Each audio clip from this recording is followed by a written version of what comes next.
In today's matchup of Bovine versus Divine, we've got Chaos Dwarfs led by Qualiduck going up against Fair Bretonnia. Of course, we've got here a couple of bulls in the sky and units of bulls on the ground for Sorcerer Prophet on the Bale Taurus here. Lure of Fire, going to be just excellent overall in pretty much every single matchup. Great synergy, of course. We've got another Bale Taurus here. Looks like some laborers on the ground with some Chaos Dwarf Warriors, and of course, two Bull Centaur Renders with great weapons. Going to be very good in this matchup. Yes, more laborers scattered around here as well. They're going to be met by the mobs of Bretonnia with some men-at-arms to back them up. Got some trebuchets in here, 3 field trebuchets, including 1 blessed in the center. Battle Pilgrims, interesting choice with some Grail Guardians and some Royal Hippogriff Knights. If this is a Vermin League game, or under the Fruit rules, I believe there's only 2 sort of Grail tier units allowed, which is why you see just the 1 Hippogriff Knight and the 1 Grail Guardian here. Oh yeah, the Iron Demon here is here as well, the Demon's Tongue, rather. The Regiment of Renown Iron Demon pulls up to roast some peasants point blank, so yeah, it's going to be interesting to see how things play out here. I will say from the outset, I'm not the biggest fan of the pick of the Battle Pilgrims here. It's a little bit of an odd one for me. Like, there's not very many high-value, low-armor targets. I guess they're really meant to just blend through lots of chaff if there's, like, a really wide Goblin or Hobgoblin build, but even then, like, I don't see that being very good in this matchup. I'd probably just option them out for something else. I just wanted to kind of put that from the outset, as I don't 100% agree with this pick, but the rest of the build's pretty solid. I mean, you can't go wrong with Hippogriff Knights here. There's no Fire Glaives, which would have been well answered here by the trebuchets. So Bretonnia build definitely has some answers to a lot of different problems, but the Pilgrims are an interesting one. I don't know, maybe I'm missing something here. You guys can enlighten me down below, but the Sorcerer Prophet definitely getting gooned up in the sky is going to be a problem initially. Infantry fight will go very well in the Chaos Dwarfs' favor as they themselves close into combat, the namesake unit there. Yeah, the Bull Centaur is also starting to push through, and the Demon's Tongue is starting to draw a lot of damage. Sorcerer Prophet also hard lands here. With the Bull Centaurs nearby, they can then turn and rear charge along with the Bale Taurus, and definitely don't discount the power of these single entities. The big Bull single entities for Chaos Dwarfs are quite good, especially when well supported.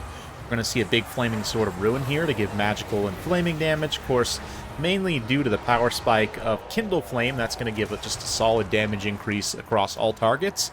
Certainly enough to bypass the Blessing of the Lady's ward save. Even though you don't get magic damage, that weakness to fire, basically all resistances like add up in a plus or minus. So basically you're looking at a -5 total resistance against that attack, as it does have flaming damage. Again, magic damage doesn't matter at all because it's ward save, but you do get that weakness to fire, modifying the ward save down, so that they're more vulnerable. Really nice play there for sort of an underrated spell you don't see too often from the Lure of Fire. You see pretty much every other spell, like that nice Burning Head, cutting down those Battle Pilgrims there. Iron Demon also, again, has been acting as kind of a nice anchor point here in the center for the Bull Centaurs and the Bale Taurus to fight around.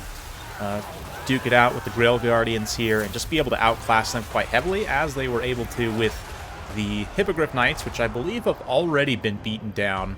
But rest of the build is doing okay. I mean, Battle Pilgrims are trading all right, certainly able to whack down the Hobgoblins and Goblin Laborers, no problem. The Chaos Dwarf Warriors, even though, are strong enough that the Battle Pilgrims will struggle against them, which is why, again, for me it's a little bit of an odd pick in this matchup. I think there's other things you could probably do that would be just more cost-effective. One, actually, in particular, is some kind of archers.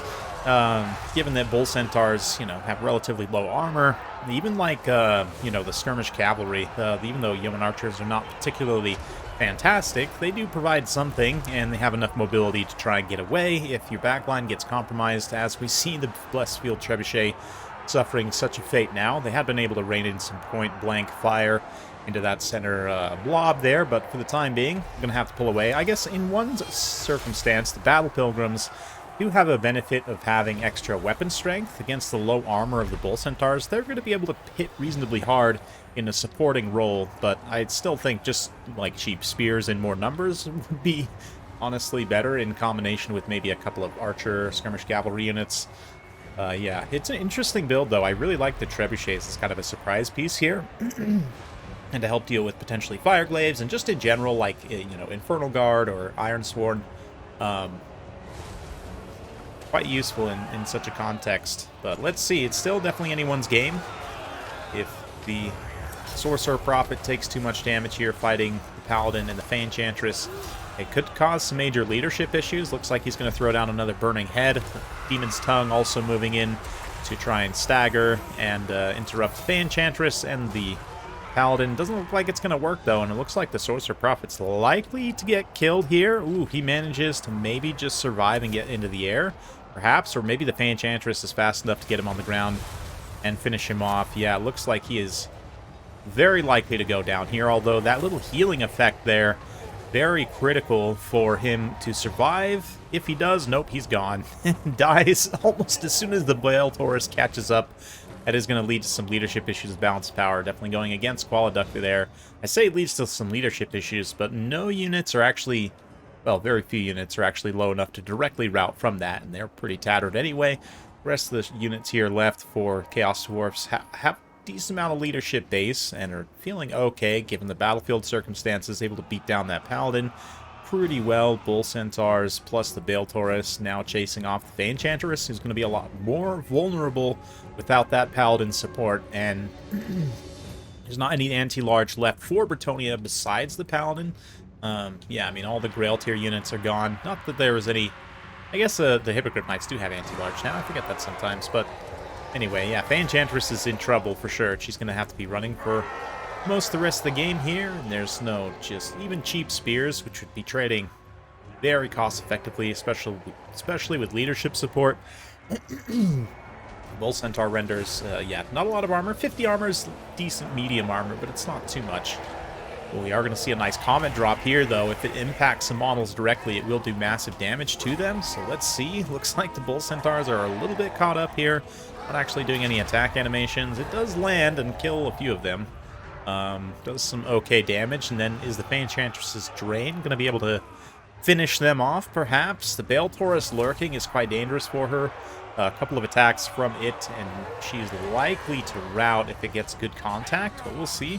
A little rear charge into there, and again, the Drain from the Fey Enchantress, while it's not a massive amount of HP these days, over time it definitely will tell against these types of units, and especially where Chaos Dwarfs lack the magic resistance of their Order Dwarf cousins, they will take quite a bit of damage. Ooh, some horrendous friendly fire there from the Demon's Tongue. Just roasts out some of the Chaos Dwarf Warriors. That's okay, though. It does absolutely shatter those Men-at-Arms. The Dwarf Warriors will likely be back. Fey Enchantress detaches to go chase down the Iron Demon, but I honestly don't know if she's going to do particularly well in that fight, and she's pretty much the only one left at this point anyway, so yeah, she gets kind of just flamethrowered to death, and then it doesn't even require the Bale Taurus or the Bulls to come finish her off. So nice back and forth game there, I have to say, but incredible performance for the Demon's Tongue. Absolute choo-choo of chaos. Quite strong in this matchup, it seems, and was able to, together kind of with the single entities and with the Bull Centaurs, just carry to a large degree. Honestly, I really like a lot of what this build has to offer. It feels kind of low in terms of flexibility.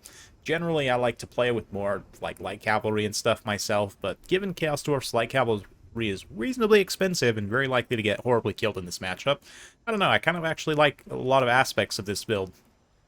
Yeah, it's interesting for sure, and especially not relying on Fireglaves in this matchup. Feels like the right move, especially given it looks like Boina Roja here is... yeah, prepared for them, and the trebuchets, even still, without having the best targets to shoot at, still do pay for themselves. I think they're generally a solid pick in this matchup. The Grail tier units both don't pay for themselves, which is largely part of the problem why Bretonnia doesn't win here. Again, the Battle Pilgrims, one of them ends up paying for itself, but largely I just disagree with the pick. Like I mentioned, we kind of talked about some alternatives, but yeah, 3 Battle Pilgrims you could kind of swap into some different things, especially like get a Grail Relic to help protect against terror routes and shore up the leadership, some of the other units, and then I would definitely get some extra anti-large, even like the Halberd Bros. Even though they're not wildly cost-effective, you could chevron them up a little bit to be similar cost to the Battle Pilgrims. There's also the Regiment of Renown Foot Squires who have halberds, who are not particularly good either, but they are halberds. Anyway, interesting game. Big thanks to Qualiduck for sending that one in. Hopefully you enjoyed it. If you do like this sort of content, be sure to like, subscribe, hit that bell notification button. Every time I upload a new video, you'll be notified. Thanks again. We'll see you next time.